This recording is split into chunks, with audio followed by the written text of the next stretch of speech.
ইনকিলাব মঞ্চের মুখপাত্র ওসমান হাদী হত্যার মাস্টার মাইন্ড ফয়সাল করিম মাসুদ ভারতে গ্রেফতার হয়েছেন। পশ্চিমবঙ্গ পুলিশের স্পেশাল টাস্ক ফোর্স এসটিএফ এর বরাত দিয়ে এই তথ্য জানিয়েছে বার্তা সংস্থা এএনআই।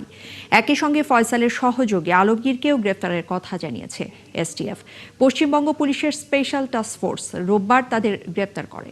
পশ্চিমবঙ্গ পুলিশ বলছে, প্রাথমিক জিজ্ঞাসাবাদে জানা গেছে রাহুল ওরফে ফয়সাল করিম মাসুদ এবং আলমগীর হোসেন ইনকিলাব মঞ্চের নেতা ওসমান হাদী হত্যাকাণ্ডের সঙ্গে জড়িত। হত্যার পর তারা মেঘালয় সীমান্ত দিয়ে অবৈধভাবে ভারতে প্রবেশ করে। এরপর ভারতের বিভিন্ন স্থানে অবস্থান শেষে সম্প্রতি আবারও বাংলাদেশে ফেরার উদ্দেশ্যে বনগাঁওয়ে জড়ো হয়েছিলেন। এএনআই এর প্রতিবেদনে বলা হয়েছে, অবৈধভাবে অনুপ্রবেশ এবং ভারতের অবস্থানের অভিযোগে তাদের গ্রেফতার করা হয়েছে। গ্রেফতারকৃতদের বিরুদ্ধে সুনির্দিষ্ট ধারায় মামলাও রয়েছে। আর গ্রেফতারের পর কলকাতার আদালতে হাজির করা হলে তাদের পুলিশি হেফাজতে পাঠানোর